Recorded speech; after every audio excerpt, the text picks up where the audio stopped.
I know who I am. I'm a recruiter. When I came out of the womb. I'm joking. No. Successful. I think successful, it's hard to measure because sometimes you get so busy, especially in a business like recruitment. It's so fast paced and you're so involved. Like sometimes when you actually look back and see what you've achieved over the years, you're like, wow, this is actually quite good. Because when I finished university back in 2014 or 2000, it would have been 2013, I think. I didn't really know what I was going to do. Like I did sports coaching at university. I didn't really have a career that I was going to go into, and I felt a bit lost in life.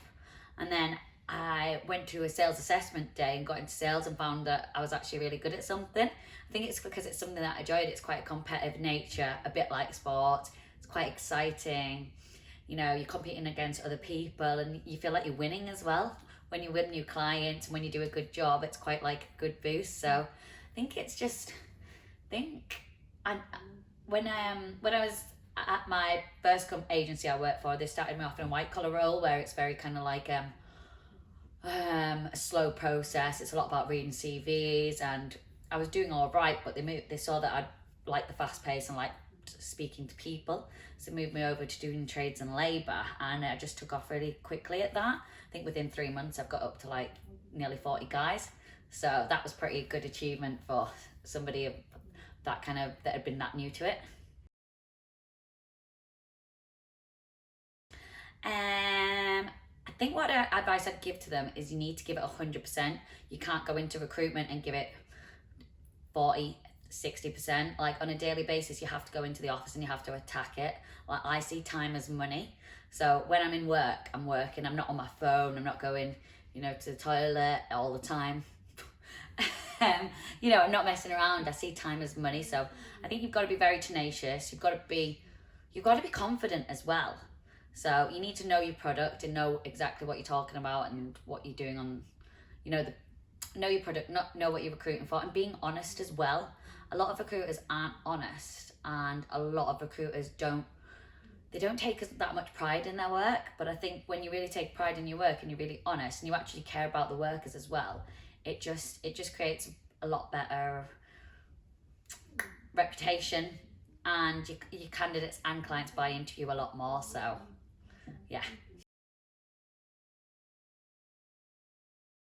Alcohol. I'm joking.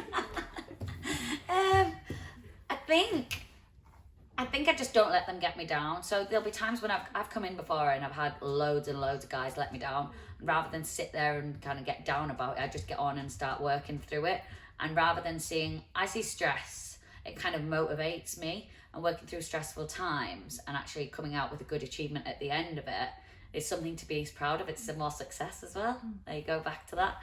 But I think it's just keeping on motivated and keeping pushing through and just doing the best that you can and not dwelling on failures or dwelling on hard times, just pushing on through for the good.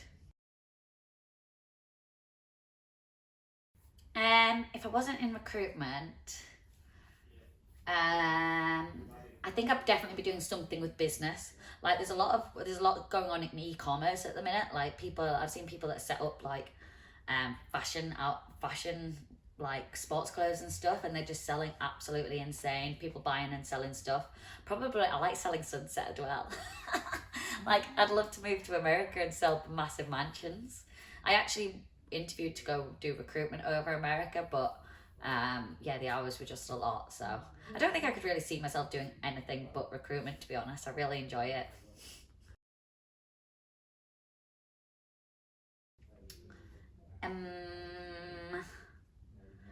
Uh, just to be, so the most important lesson I've learned in life is to be a bit more cautious of the people you trust, probably, which is a bit of a sad lesson to learn, but I think it's a very, very valuable lesson. Like when I give my word to people, I stand by my word and I take their word for things. And I think I always see other people as, if they give me their word, they're going to stick by it. And unfortunately, I've learnt the hard way that they don't. So that's definitely been one of the things that I've learnt most. And I still struggle with that as well, like, because I'm such a trusting person. I just naturally trust people, but I've learned to be a lot more, I don't know, savvy in that sort of sense. Oh, what am I most proud of? I think where I've cut right from the journey that I've been on. Like obviously, I moved to Leeds when I was 18. Obviously, I'd always rode horses and been around my parents, and my dad buys and sells horses. I was buying and selling horses, and I always kind of saw myself going back to that. But I like being around people, and I went back to kind of doing that as a business when I finished university, but I didn't like being in such a rural area with nobody around. I found it quite, I need to be around people because people lift me up and I'm that sort of personality. So I think just find it, yeah, I think my parents thought when I moved back to Leeds, it was just to go out and party and stuff. And I actually found a career that I've done really, really well on. I bought my own house at like 26 on my own. Like I've got a nice car, really good job. I'm a director as well. So it's like, it is, yeah, I think like just from where I was when I finished uni and thinking, what the hell am I going to do, to actually where I've come now, that's probably the most proud of. Yeah.